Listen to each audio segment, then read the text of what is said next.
আসসালামু আলাইকুম। সবাই কেমন আছেন? আমি ভালো আছি আলহামদুলিল্লাহ। অনেক ভিডিও দেখতে দেখতে আমি আসলে লাইভে আসতে বাধ্য হইলাম। আমার মা শাহনাজ বেগম সে এখন কথা বলতে বলতে এমন কথা বলতেছে যে সে নাকি মামলা করে নাই, অভিযোগ করছে।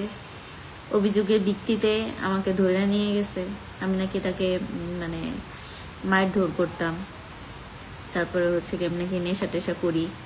এই জন্য এখন আমি গতকালকেই আপনাদের কাছে শেয়ার করছি যে মামলার কাগজটা, যে সে নাকি মামলা করে নাই। এই যে দেখেন আমার কাছে মামলার কাগজ, এখানে শাহনাজ বেগম লেখা আছে, বয়স 50। এবং দেখেন তার নতুন স্বামীর নামটা পর্যন্ত দেয় নাই, এখানে দিছে আমার বাবার নাম মৃত আব্দুল মজিদ খান।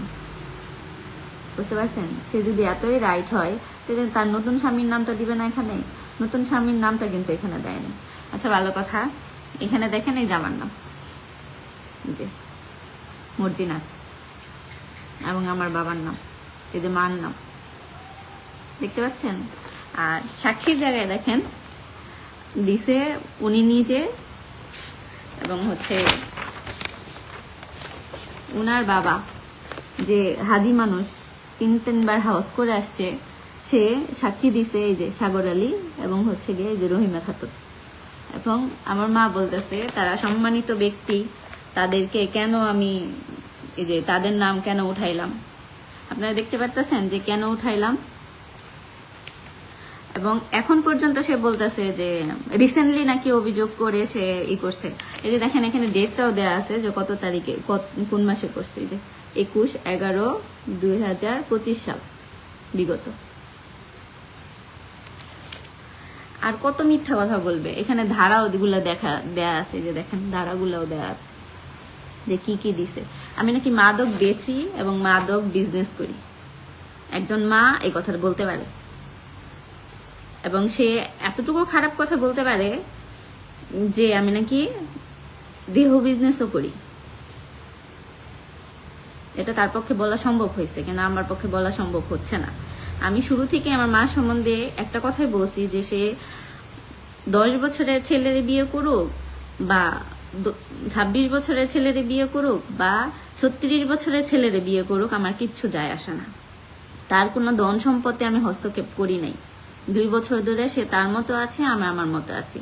কিন্তু সে স্টিল নাও বলে যাচ্ছে যে তার আমার কেন আমার বাবা আমার এই বাড়িটা 2 বোনের নামে লিখে দিয়ে গেছে। স্টিল নাও বলতেছে তার ওই বাড়িতে হক আছে, তার নাকি এই বাড়ি লাগবে। এবং ওই ছেলেটার ভিডিও আপনারা দেখছেন যে ওই ছেলেটা পর্যন্ত বলতেছে যে আমরা মিলেমিশে ওই বাড়িটার মধ্যে থাকতাম। আচ্ছা, আপনারাই বলেন তো, আপনার মা যদি এই কাজটা করতো আপনারা কি করতেন? বারবার যে বলতেছেন যে ছেলেরা বিয়ে করলে দেশের মানুষ মেনে নেয়, কিন্তু মেয়েরা বিয়ে করলে মেনে নেয় না, সে 50 বছর হোক বা 40 বছর হোক। হ্যাঁ, আমার মেনে নিতে কোনো সমস্যা ছিল না যদি এই ছেলেটা আমার চেয়ে বয়সে ছোট, এবং আমার ছোট বোনের মানে এইজের প্রায়। এই ছেলেটা একই রুমে একই বাসায়, আমার পক্ষে কিভাবে থাকা সম্ভব তার সাথে? সে এবং আমার বাসায় ভাড়া থাকতো, আমার বাসায় ভাড়া থেকে সিকিউরিটি গার্ডে চাকরি করতো। সেই ছেলেটারে আপনারা বলতেছেন যে একসাথে থাকো। আপনার মা হলে কি করতেন আপনারা? একবার বলেন। আপনারা যে বারবার বলতেছেন যে আমি হয়তো মেয়ে অনেক খারাপ, এটা সেটা। ভাই, নিজের কাছে সাথে একবার যদি হইতো না সিচুয়েশনটা, তাহলে বুঝতে পারতেন যে আসলে কাহিনীটা কি। আর আমি যদি ইলিগেল হইতাম না ভাই, তাহলে আমি এখানে আপনাদের সামনে এইভাবে আসতামই না। আমার কাগজপত্র সবকিছুর আপ টু ডেট আছে, এবং বাড়ি আমার এবং ছোট বোনের নামে। এটা কেউ নিয়ে যেতে পারবে না। সে বারবার চাইতেছে বাড়িটা দখল করতে। গতকাল সে আলটিমেটাম দিয়েছে যে 1 সপ্তাহের মধ্যে বাড়িতে উঠে দেখাবে। সে মা হয়ে আমাকে জেল খাটাইছে, এবং প্রাউডলি সে বলতেছে যে জেল খাটাইছে হ্যাঁ কোনো সমস্যা নেই, এবং আরো খাটাইতেও হ্যাঁ কোনো সমস্যা নেই। এবং তার মা এবং বাবার কথা কেন বলতেছি বারবার জানেন? কারণ তার মা বাবা যদি এতটা সাপোর্ট না করতো না, তাহলে সে মনে হয় এই কাজটা করতো না। আর তার ভাই রহিম পাটোয়ারি, তার নাম এতদিন পর্যন্ত আমি কারো কাছে বলি নাই, কারণ সে সবসময় বলতো আমি আগেও নাই পিছেও নাই। আমাকে যেদিন ধরে নিয়ে যায় না, সেদিন আমার মামা আরে সবাই অনেক রিকোয়েস্ট করছে যে তোমারই তো ভাগ্নি, এভাবে ধরে নেওয়া যাওয়া দরকার নেই, সিচুয়েশনটা তুমি একটু বসো, বৈশা একটা সমাধান করার চেষ্টা করো, তোমারই তো ভাগ্নি। সে বলছে যে আমার পিছনে কে আছে তার নাকি দেখার আছে, সে নাকি দেখবে যে কত বড় বড় লোক আছে আমার পিছনে, পারলে ওরে ছুটে রাখুক, ওর যদি ক্ষমতা থাকে ছুটে রাখুক। আর আমার বোন যা করতেছে ভালোই করতেছে, ঠিক কাজ করতেছে, আমি আমার বোনের সাপোর্টে আছি। একজন মামাও এই কথা বলতে পারে। এখন আমি এই মামার কথা বলছি দেখে লিটেরলি আমি সব জায়গা থেকে থ্রেট পাইতেছি যে আমি কেন তাদের কথা বললাম। তার একটা মানে হাতে যে ব্যাসলাইট পরে, সেই ব্যাসলাইট নাকি আমার সারা জীবনের ইনকাম। হ্যাঁ হইতে পারে, কারণ আমি গরিব, আমার টাকা পয়সা নাই, আমি আহামরি কামাই করি না, যতটুকু কামাই করি সৎভাবে কামাই করি, ওই টাকা দিয়ে আমার চলতে হয়। 3 ভাই বোন নিয়ে ওই টাকা দিয়ে আমি চলি, এটা আমার অস্বীকার করতে কিছু যায় আসে না। এখন এখন নতুন করে সুর উঠাইছে আমার মা যে আমার চাচা, যে চাচা আমার পিছনে আব্বা মারা যাওয়ার পরে আমার পিছনে এসে দাঁড়ায় রয়েছে, সেই চাচা সম্বন্ধে কথা বলতেছে যে সেই চাচা নাকি তারে কুপ্রস্তাব দিছে। কই ভাই, এতদিন তো ছিল না, এতদিন তো শুনি নাই সে একটা বারের জন্য যে আমার চাচা হ্যাঁ ডিস্টার্ব করছে। আমার বাবা মারা গেছে তখনও তো শুনি নাই, এখন এসে বলতেছে চাচার কথা। চাচার নামে মামলা পর্যন্ত দিছে, কালকে সব মামলা আমি জামিন করাইছি। এখন চাচার সম্বন্ধে এখন হ্যাঁ জিতার জন্য একটার পর একটা মিথ্যা কথা বলে যাইতেছে। তার বিয়ে নিয়ে আমার কোনো ইস্যু নাই, ওই বিয়ে নিয়ে আমি আর কোনো কিছু বলতেও চাই না। আর বিয়ে হ্যাঁ একটা না 10টা করুক, আমার কিচ্ছু যায় আসে না, কিন্তু এই কাজগুলো অ্যাটলিস্ট না করুক। আমরা তার সন্তান, সে যদি ভুলে যায় সন্তান তাহলে ভুলে যাক, কোনো সমস্যা নাই।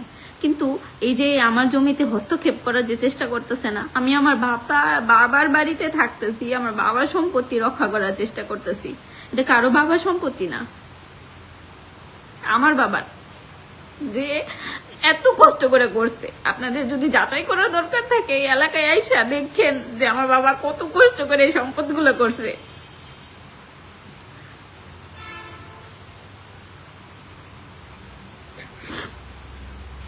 আর এই আবু রায়হান আমার মার স্বামী, আমি যে আমাকে যদি ধরে নিয়ে যায়, সে বলে যে এই মেয়ে অনেক খারাপ, এই মেয়ে নেশা করে, এই মেয়ে ধরে নিয়ে যান যেন এই মেয়ে কোনোদিন ঝরতে না পারে।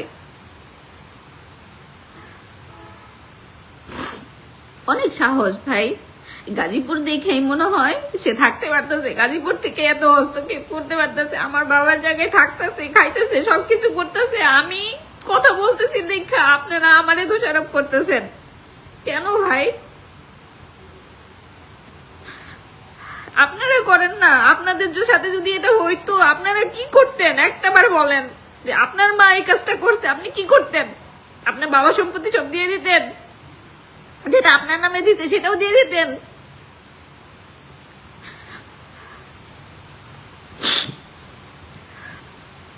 সমস্যা নাই ভাই, আমি যদি রং থাকি, আমার কাগজপত্র যদি ঠিক থাকে, কেউ আটকাতে পারবে না, এটা দুনিয়ার যেই হোক। আর এটা উদ্ধার করার জন্য আমার যা যা করা উচিত করব, এতে যদি আমার মরতেও হয় আমি মরবো। আমার এই মানুষ এখন থ্রেট করতেছে যে আমি আমার নানার নাম, আমার নানির নাম, আমার মামার নাম কেন নিলাম? মামার নাম নিয়েছে দেখে আমার নাকি দেখার আছে, আমার নাকি দেখা নিব। তবে মনে রেখেন, আমি যদি দুনিয়াতে থাকি আর না থাকি, আপনারা সবাই তো থাকবেন, অ্যাটলিস্ট আপনার একটা জিনিস বলতে পারবেন যে আমি বারবার আপনাদেরকে স্মরণ করাইছি, আপনাদেরকে বলছি। তার কোনো কিছু আমার দরকার নাই, আমার মার কোনো কিছু আমার দরকার নাই, সে ভালো থাকুক, সুস্থ থাকুক, দিব্যি সংসার করুক, কিন্তু আমাদের সম্পদের প্রতি সে হস্তক্ষেপ না করুক। আমরা চাই সবসময় এরা ভালো থাকুক। 2 ভাই বোন নিয়ে আমি যেহেতু 2 বছর ধরে স্ট্রাগল করে এই পর্যন্ত আসছি, আমি আরো 200 বছর যদি বেঁচে থাকি আমি করতে পারবো, সেটা যদি আমার ভিক্ষা করেও খাইতে হয়।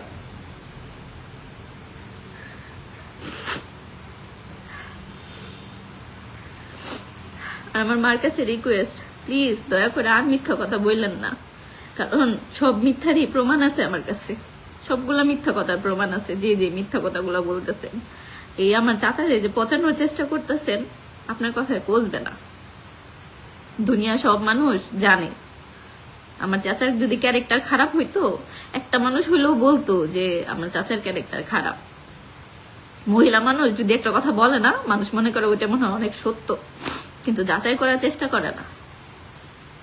শুধু আমার চাচা কেন, আপনি তো আরো অনেক জনের কথা বলছেন, কিন্তু আমি বলতে চাই না এখন। আপনি ভালো থাকেন, আল্লাহ আপনার সুস্থ রাখুক, ভালো রাখুক, ভালো থাকেন। আর আমার চাচাদের নামে যে মামলা করছে সেটা দেখেন, চাঁদাবাজির মামলা করছে, সেটার ওই যে আমি জামিন করে নিয়ে আসছি।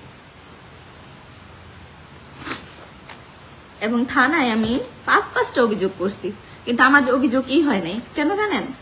এই যে দেখেন 5-5টা অভিযোগ, কারণ আমার কাছে টাকা নাই। আমার মেডিকেল সার্টিফিকেট সহ যেদিন আমি মাইর খাইছি, এই যে অভিযোগ করেও আমার কোনো লাভ হয় নাই, কারণ হচ্ছে গিয়ে আমার টাকা নাই। আমার মার টাকা আছে, সম্পদ বেচা টাকা আছে, তার বাবার বাড়ি নাকি অনেক প্রতাপশালী, সে বলছে আজকে। তারা অনেক নামি দামি লোক, তাদের জন্যই সে আরো মানে পাওয়ার পাইতেছে।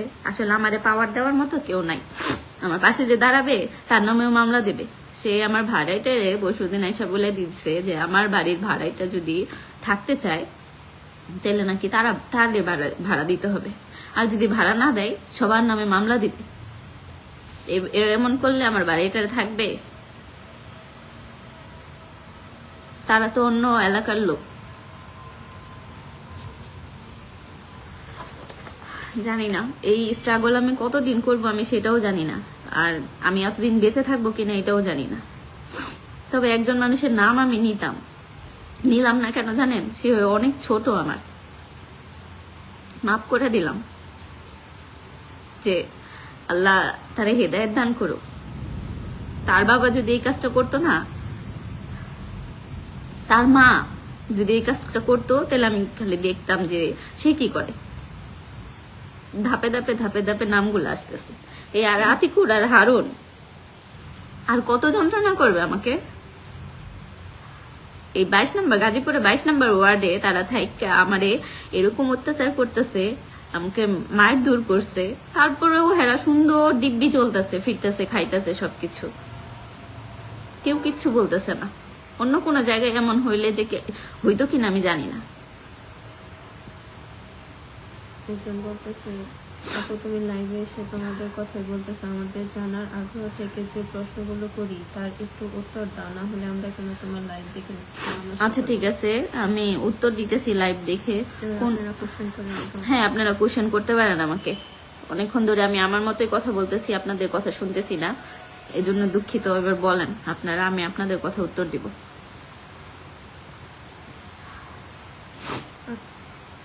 আচ্ছা, শুরু থেকে অনেক অনেক কমেন্ট না, লাস্টে যারা আছে তাদেরকে দেবেন। তোমাকে প্রবাসী ভাইয়েরা আজ তোমার এখানে প্রবাসীরা অনেক হেল্প করতেছে। বাট আপু উনি কি রকম মা আমি আসলে জানি না, মায়ের নাকি সন্তানের জন্য। ভাই আমি আসলে মা এখন মিলাইতে পারি না। মায়ের মতো, মায়ের মমতা এমন হয়, মা কোনোদিন জেল খাটাইতে পারে আমি জানি না। যে সন্তান, আমি দেখছি যে সন্তানরা যদি যত খারাপ কাজই করে আসুক, মার কাছে আসলে নাকি অনেক সেফ থাকে। আর আমার মামারই জেল খাটাইছে। আতিকার হারুন হচ্ছে গিয়ে দালাল বলা চলে, জমির দালালি করে ওরা। আতিকুর হচ্ছে আমাদের গাজীপুরের 22 নম্বর ওয়ার্ডে নাকি আইনজীবী, এই যে বিএনপির পক্ষ থেকে আইনজীবী হিসেবে আছে। এখন আমি বাকিটা সত্য মিথ্যা জানি না। সে আগে আওয়ামী লীগ করতো, এখন বিএনপি করে, বিএনপি করে পাওয়ারে আছে, টাকা আছে, ওই পাওয়ারই দেখাইতেছে। আর হারুন আর আতিকুর দুইজনে, ও আবার উকিলও পরিচয় দেয়, আসলে বার কাউন্সিলে ওর কোনো নাম নাই। অ্যাডভোকেট আতিকুর রহমান, মানে বলে ও নাকি উকিল, আর হারুন আর আতিক দুজনে মিলাই জমির দালালি করে। একটা কথা এখন জিজ্ঞেস করতেছে লোকে কি পরবর্তী স্বামী স্ত্রী বা সন্তান আছে নাকি? আমি আসলে জানি না, তবে আজকে ফেসবুকে দেখলাম যে ওই লোকটার মানে অনেকেই লিখতেছে যে ওর নাকি ছেলে মেয়ে, আরেকটা পরিবার আছে, ছেলে মেয়ে আছে। আসলে আমি ওই লোক সম্বন্ধে আহামরি কিছু জানি না, শুধু জানতাম যে আমাদের বাসায় ভাড়া থাকে আর ওই যে পাশে একটা ফ্যাক্টরিতে সিকিউরিটি গার্ডে চাকরি করে। এখন নাকি সেই চাকরিও নাই, সে এখন বেকার। আপু জায়গাটা কি আপনার নামে ও আপনার মায়ের নামে? না রে বোন, জায়গাটা হচ্ছে গিয়ে শুধুমাত্র আমার আর আমার ছোট বোনের নামে, আর সামনে দুইটা জায়গা, এখানে সামনের জায়গাটা হচ্ছে মার নামে। আচ্ছা, এখানে রিমি লেখছে আতিক নিজে ওনার মায়ের। ও আতিক, আতিক হচ্ছে গিয়ে ক্যারেক্টার কি বলবো আমি জানি না। আতিক ওর নিজের মায়েরই বাসা থেকে মায়েরা বাইরে পাঠা দিছে, এই জন্য মায়ের মমতা কি জিনিস এটাও বুঝে না। আর আমাদের প্রতি সিম্পেথি কিভাবে আসবে? আমরা এতিম হইলেও ওরা তো জমি দালালি করে খায়। আর হারুনের নামে চাঁদাবাজি মামলা হারুনের নামে তো আগে থেকেই হচ্ছে চাঁদাবাজি মামলা চলতেছে। আবার হচ্ছে গিয়ে উনি হচ্ছে গিয়ে জমি দখল করে যে মামলা থাকে, সেই মামলাও চলতেছে। ওনার নিজের জমি নেই কোনো ঠিক নেই। আর ওনার তো নিজের জমি নিতে ঠিক নাই এখন পর্যন্ত। আপু আপনার ছোট ভাইয়ের নামে কোনো সম্পদ নাই? প্লিজ বলবেন। হ্যাঁ, আমার ছোট ভাইয়ের নামে সম্পদ আছে। আব্বা হজে যাওয়ার আগেই, আমার ছোট ভাই ছিল না তখন হচ্ছে গিয়ে 2012 সালে আব্বা মা হজ করে, তখনই সম্পদ হচ্ছে গিয়ে মার নামে ওই সামনে 18% পুরাটা দিয়ে দেয়, আর আমাদের ছোট বোন আর আমার নামে এই সম্পদটা দেয়। আর আব্বার নামে সম্পদ রয়ে যায়, ওইটাই হচ্ছে পরে হয় আমার ভাই 15 দিকে, তখন হচ্ছে গিয়ে ওই পাশে যে আরেকটা সম্পদ আছে ওইটা আমার ভাইয়ের নাম। আব্বা মারা যাওয়ার পরে পুরোটা ওর নামে হয়েছে। আপু আপনার জন্য দোয়া করবেন ভাই, আমি যেন শেষ পর্যন্ত থাকতে পারি।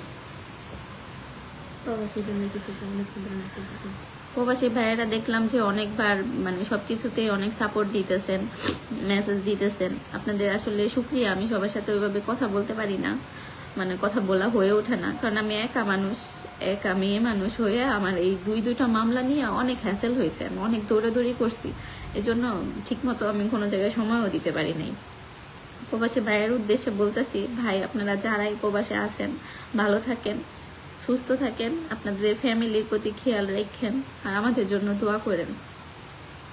আমরা যেন লাস্ট পর্যন্ত এটা দেখতে পারি যে এটা কি সমাধান হয়। আর দেশের কাছে, দেশের জাতির কাছে এবং মাননীয় প্রধানমন্ত্রীর কাছে আমার একটাই চাওয়া, আমার প্রাপ্যটা আমাকে বুঝিয়ে দেন। আমি আর কিছু চাই না। আমার মায়ের কোনো সম্পদ আমার দরকার নাই, কিন্তু আমার কোনো সম্পদ যেন সেই হস্তক্ষেপ না করে।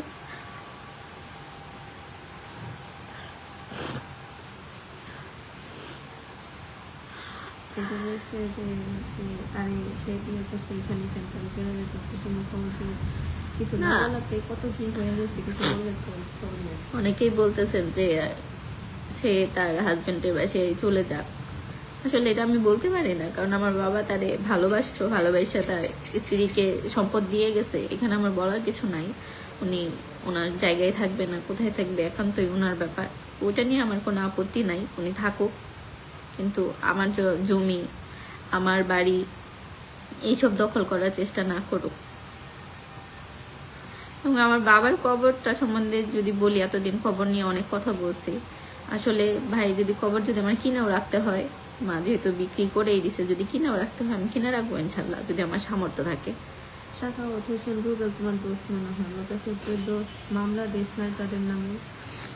না রে বোন, মামলা এখনো করতে পারি নাই, কারণ আমার টাকা নাই। মামলা করতে অনেক টাকা লাগে, কোর্টে মামলা করতে মানে হয়তো বা টাকা কম লাগে, কিন্তু করতে পারি নাই আমি এখন পর্যন্ত। তারা সব জায়গায় অনেক স্ট্রং করে রাখছে, আমি আমার জামিনে বের হইতেই আমার অনেক কষ্ট হয়ে গেছে। আতিকার হারুনের কোন দলের চক্র ছায়ায় আছে? এখন বর্তমানে হেরা বিএমপির 22 নম্বর ওয়ার্ডে আতিকুর ওখানে একটু কাজ করে মনে হয় আইনজীবী হিসাবে।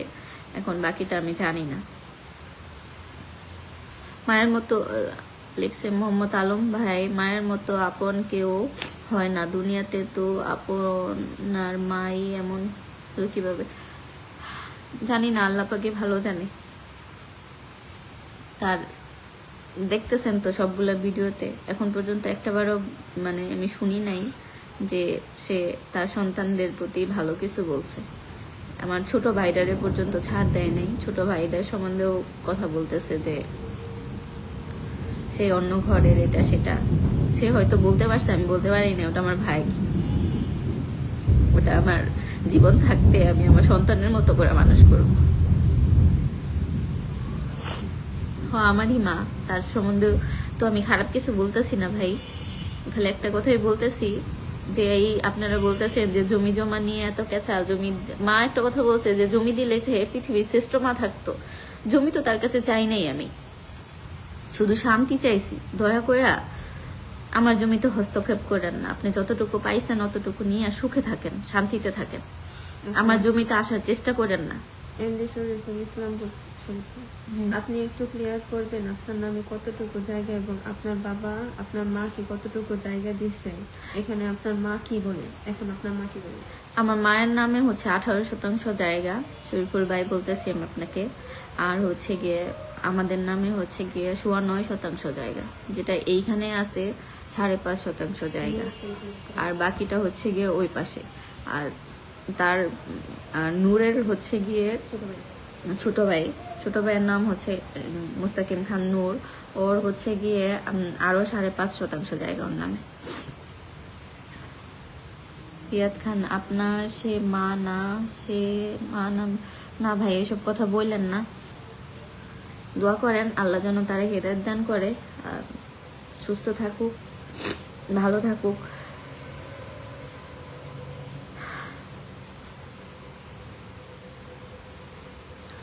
প্রবাসী বাইরা বলতেছে যদি কোনো হেল্প লাগে সাহায্য করার জন্য। ভাই যদি হেল্প লাগে আমি বলবো, আপাতত আপনারা দোয়া করেন সবাই আমার জন্য, আমি যেন শেষ পর্যন্ত লড়াই করতে পারি। আমার ভাইয়ের নামে জায়গা আছে ভাই, ওইখানে 5.5% আছে, মানে আমাদের আরেকটা জায়গা আছে ওইখানে। ওইটার মধ্যেও আমার মা হচ্ছে আতিকুর আর হারুন আইসা তালা লাগিয়ে দিছে। ওইটা নিয়ে ঝামেলা হয়েছিল প্রথমে, তারপরে হচ্ছে গিয়ে আমার বাড়িতে এসে তালা লাগিয়ে দিছে, যেটা তো আপনারা দেখতেই পারলেন। আইনের লোক আইসা, তারপরে ওই যে মিডিয়ার লোক ছিল, সবাই ছিল, ওরা থাকার পরে হচ্ছে গিয়ে তালাটা খুলে দেওয়া হয়েছে। খুলে দেওয়ার পরেও আপনি আমার ঘরের অবস্থা দেখছেন যে ঘর পুরা মানে ডাকাতির মতো করে ফেলছে। আপনাদের এইসব চোখে পড়ে না, তার সিম্পেথি, তার কান্না আপনাদের চোখে পড়তেছে। সে আমার কি পরিমাণ ক্ষতি করছে এটা চোখে পড়ে না। সে বারবার বলতেছে আমি তার মারধর করছি। ভাই আপনি তারে দেখছেন না সবাই ভিডিওতে, তার সাইজ আর আমার সাইজ দেখছেন? যে আমি তারে একটা আঘাত করব সে আমার এমনি ছেড়ে দিবে? এটা আসলেই সম্ভব? দেখেন ভাই, এখানে হচ্ছে গিয়ে আমার যেদিন আমাকে পুলিশে ধরে নিয়ে যায় সেদিন আমার মায়ের মারার দাগ। এগুলো দেখে আসলে লাভ নাই। শরীফ ভাই বলছে এখন আপনার মার সাথে কি সমস্যা হচ্ছে, শুনলাম কে যেন আপনার থ্রেট দিচ্ছে। হ্যাঁ, কে আমাকে থ্রেট দিতেছে? শরীফ ভাই আমাকে জিজ্ঞেস করছেন যে থ্রেটের কথা, আমাকে থ্রেট দিচ্ছে সেটা হচ্ছে গিয়ে আমারই ছোট ভাই, সেটা হচ্ছে গিয়ে আমার সম্পর্কে ছোট ভাই হয়, আমার কাজিন। সে আমাকে থ্রেট দিতেছে যে আমাকে নাকি দেখে নেবে। ঢাকায় আমি থাকি প্রায় 10 বছরের উপরে। 10 বছর আমি যা না করছি সে নাকি 2 বছরে তা করছি। তার নাকি আলাদা গ্যাং আছে, ওই গ্যাং দিয়ে আমারে দেখে নেবে। ওয়েট করতেছি ভাই, আমি যদি মারা যাই বা আমার যদি কিছু হয়, আমার ভাই বোনদেরটার উপর আপনারা একটু খেয়াল রাখেন, খোঁজ খবর নিয়েন অ্যাটলিস্ট। যেহেতু এত হুমকি পাইতেছি, যে কোনো সময় আমার যে কোনো সিচুয়েশন আসতে পারে, হইতে পারে। এখন মার নামে সব জমি আপনার মা পাবে, এটা কথা বুঝি নাই কি লিখছে। আমার মার নাম, আপনার মার নামে সব জমি আপনার মা পাবে, এখানে লেখা আছে। আমার মার নামে 18% জমি, সে ওই জমি নিয়ে যাক, এটাই তো। সে ওই জমি নিয়ে যাক, আমার কোনো অসুবিধা নেই। আমার মার জমি আমি চাইতেছি না। আমার আর মার জমি আমার দরকার নাই, তার জমির প্রতি আমার বিন্দু পরিমাণ লোভও নাই। সে বলছে না যে হ্যাঁ জমি পাইলে হয়তো পৃথিবীর শ্রেষ্ঠ মা থাকতো, সে এখনো আমার কাছে পৃথিবীর শ্রেষ্ঠ মা। শ্রেষ্ঠ মা না হইলে মায়েরও মানে মামলাতে আমি জেল খাটি নাই। জেল কি জিনিস আপনারা দেখছেন আমি জানি না, আপনারা কয়জন মানুষ দেখছেন, কিন্তু আমি মেয়ে হয়ে দেখে আসছি। শুনলাম আপনার নিজে নাকি নিজের শরীর আঘাত করে মার নাম দিচ্ছেন। এটা কি আসলেই সম্ভব? কোনো মানুষ কি নিজের শরীরে নিজে আঘাত করতে পারে? আর এখন তো মনে করেন ফরেন্সিক রিপোর্টও পাওয়া যায় যে কে কার শরীরে আঘাত করছে। ফরেন্সিক রিপোর্ট যদি বের করে তাহলেই বের হয়ে যাবে। আর আমি হসপিটালেও ছিলাম, হসপিটালের সব সার্টিফিকেট আমার কাছে আছে, এখানে মিথ্যা বলার কিছু নাই। আর অনেকক্ষণ আপনাদের সাথে ছিলাম, দেখলাম আমাদেরকে সাহায্য করার জন্য মানবাধিকার থেকেও লোক আসছে। তারা ভাইয়েরা অনেক চেষ্টা করতেছে আমাদেরকে সাহায্য করার। নিশ্চয়ই আমি ভালো কিছু পাবো ইনশাল্লাহ। মানবাধিকারের থেকে বারবার ফোন দিচ্ছে, যোগাযোগ করতেছে যে সমস্যার সমাধান করে দেবে। দেশবাসী আমার পাশে এসে দাঁড়াইতেছে। আমাদের এলাকার বিভিন্ন গণ্যমান্য লোক আমাকে সাহায্য করার চেষ্টা করতেছে যে এটার একটা সমাধান হয়ে যাবে, তুমি টেনশন করো না, তুমি এতিম হয়েছো দেখে কি হয়েছে, তোমাদের পাশে আমরা আছি। যদি রং থাকতাম কোনো মানুষ আমার পাশে আসতো না, আর আমার সাহসও থাকতো না যে আমি আমার জমি নাই আমি সেটা নিয়ে হস্তক্ষেপ করব।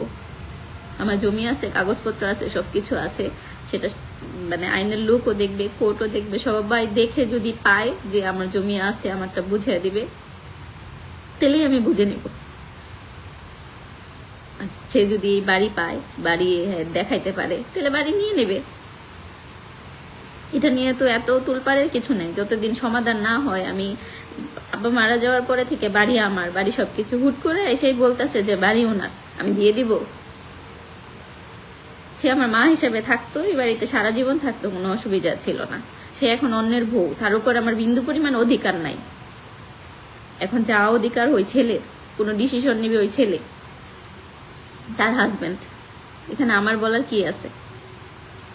এখন আমার কাছ থেকে চাইতেছে যে স্বামীর হক। স্বামীর হক কিসের স্বামীর হক? আগের স্বামীর হক উনি কিভাবে পায়? এখন নতুন স্বামীর হক পাবে সে। নতুন স্বামীকে বলেন সব কিছু দিয়ে দিতে। একজন হচ্ছে মা ভালো বলে বিয়ে করছে, অন্য মানুষ বিয়ে না করে পরকীয়া করে। মা অবশ্যই ভালো, সে বিয়ে করছে, ভালো কাজ করছে, আলহামদুলিল্লাহ, শুকুর আলহামদুলিল্লাহ। সেই বিয়ে নিয়ে আমার কোনো অবজেকশন নাই। বারবার আমি একটা কথাই বলতেছি, এখানে বিয়ের সাবজেক্ট আপনারা টাইনেন না। বিয়ে নিয়ে কোনো অবজেকশন নাই। অবজেকশন হইলো সে আমার জমি দখল করার চেষ্টা করতেছে, এটা হচ্ছে আমার অবজেকশন। আর অবজেকশন একটাই, যেই হাজবেন্ড তারে সবকিছু দিয়ে গেছে, আমার বাবা সবকিছু দিয়ে গেছে, সেই বাবার কবরটা পর্যন্ত সে সেল করে দিচ্ছে, বিক্রি করে দিচ্ছে। যারা জায়গা নিল তাদেরকে আপনার মা মাংনা দিছে জায়গা, তাদের সাথে আপনি ঝামেলা করতেছেন, এর কারণ কি? যারা জায়গা নিছে তাদের সাথে আমার কোনো ঝামেলা নাই, আমি ঝামেলা করতেছি না। ওরা এসে ঝামেলা করতেছে যে আমার পুরা বাড়ি দখল করবে। কারণ হচ্ছে গিয়ে আমি এতিম, আমার পিছনে কেউ নাই, ওদের পিছনে অনেক বড় বড় লোক আছে, যে আমার পুরা বাড়িটা দখল করতে পারলে ওরা সুন্দর খাইতে পারবে। এটা হচ্ছে ও মেইন টার্গেট। আমাকে রাস্তা থেকে সরাইতে পারলে পুরা বাড়িটা দখল করতে পারবে। তখন আমি এই দাঁড়ে দাঁড়ে কুট বলেন, থানা বলেন, এই যে এখন যেমন ঘুরতেছি আমি, তখন আমার দাঁড়ে দাঁড়ে ঘুরতে হইতো। ঘুরলে সবাই বলতো আচ্ছা ঠিক আছে দেখতেছি, হবে ইনশাল্লাহ, এটা সেটা এইটাই। পাওয়ার দুনিয়াতে পাওয়ার অনেক কিছু হয়, যার টাকা আছে তার অনেক পাওয়ার আছে। জমি যার নামেই থাক, জমি যদি আমার নামে না থাকে তাহলে আমি এখানে কিভাবে থাকি? যারা জমি কিনছে, মার জমি কিনছে, টাকা দিয়ে কিনছে, অবশ্যই আমার সাথে তো তাদের কোনো রেশারেশি নাই। সেটা মার কাছ থেকে জমি বুঝে নেবে, মার কাছ থেকে জমি বুঝে নিতে বলেন। যেহেতু মার জমি মা বুঝে দিবে, আমার সাথে কি? আমার নামে মামলা কেন দিবে? আমার ভাই, তারপর আমার চাচা, আমার হাজবেন্ডের নামে মামলা কেন দিবে? তাদের জমি এখানে, তারা কে? জমি আমার আর আমার ছোট বোনের, আমার ছোট ভাইয়ের। আমাদের নিয়ে জমি সংক্রান্ত কোনো মামলা হয় নাই। মামলা হয়েছে চাঁদাবাজি, মামলা হয়েছে নেশা জাতীয় দ্রব্যের, মাদক মামলা। জমি সংক্রান্ত মামলা করছে যে জমির কোনো প্রবলেম, যে জমি নিয়ে কথা বলতেছে ওরা, জমি নিয়ে মামলা করতে বলেন। ওদের জমি এসিলেন্ট অফিস থেকে বা কোর্ট এসে বুঝিয়ে দিবে ওদের জমি ওদেরকে। আমি কে? আমার মা জমি বিক্রি করছে, শাহনাজ বেগমের কাছ থেকে ওদেরকে জমি বুঝে নিতে বলেন। আমি তো বলি নাই ওনারা মাগনা জমি কিনছে।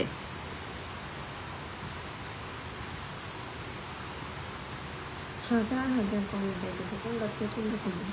ভাই অনেকক্ষণ আপনাদের সাথে কথা বললাম, যদি মনে হয় আমি রং কিছু বলছি আমাকে ক্ষমা করে দিয়েন, সবাই মাফ করে দিয়েন। আর যদি আমি মানে মনে হয় আপনাদের যে আমি লিগ্যাল, তাহলে আমার পাশে থাকেন দয়া করে। সবার কাছে একটাই অনুরোধ, আর আমার মার কাছে অনুরোধ, আর মিথ্যা কথা বললেন না। যেই চাচার নামে এসব কথা বলতেছেন, সেই চাচা মা যখন বিয়ে হয়ে আসছে নাকি, তখন নাকি আমার চাচারা ছোট ছোট সবাই। এখন যে চাচা সম্বন্ধে বলতেছে এর সাথে তুই তুই করে ডাকে, এই চাচা সম্বন্ধে এখন এই নোংরা নোংরা বাজে বাজে কথা বলতেছে। একটু চুপ হয়ে যান, আর মিথ্যা কথা বললেন না দয়া করে। জমি নিয়ে ঝামেলা, সেটা তো আপনি বলছেনই যে কোর্ট সমাধান করবে, মামলা তো করছেনই, তাহলে কোর্টই সমাধান করবে। মা আপনি ভালো থাকেন, সুস্থ থাকেন, আল্লাহ আপনারা ভালো রাখুক, আপনার হাজবেন্ডের নিয়ে খুব ভালো থাকেন, আর যন্ত্রণা করেন না দয়া করে। আসসালামু আলাইকুম। কিছু বলবি? এখানে দেওয়া আছে, আপনার মা বললো কবর সহ জায়গা বিক্রি করে না, তাহলে আপনি মিথ্যা কেন বলছেন? 18% এটা আছে না, সাইনবোর্ডের কপিটা তোমার কাছে আছে? ছবিটা নাই, তোলা নাই ওটা। ওখানে আমার বাড়ির সামনে দেখে না 18% একটা সাইনবোর্ড টানানো আছে, মার নামে 18% জমি, ওটাই একটা সাইনবোর্ড টানানো আছে। এখন বাকিটা উনিই জানে যে 18%-র মধ্যে উনি কতটুকু রাখছে আর কতটুকু রাখেনি, কারণ ওনার কোনো পেপারস আমি দেখিনি। ওখানে সাইনবোর্ডে লেখা আছে 18% জমি আতিকুর রহমান কিনছে, আতিকুরের সাথে আরো কয়েকজন, আতিকুর গং মানে আরো কয়েকজন জড়িত। 18% যদি উনি বিক্রি করে থাকে, তাহলে আমার বাবার কবরটা এখানে থাকে না। আর উনি যদি রেখে বিক্রি করে, তাহলে তো শুকুর আলহামদুলিল্লাহ, এটা নিয়ে আমার বলার কিছু নাই। তাহলে তো আল্লাহর অশেষ রহমতে বাবার কবর সেভই হয়ে যায়। ঠিক আছে ভাই বোন, সবাই আমার পাশে ছিলেন, আপনাদেরকে অনেক ধন্যবাদ পাশে থাকার জন্য। আপনারা সবাই আমার জন্য দোয়া করবেন। আসসালামু আলাইকুম।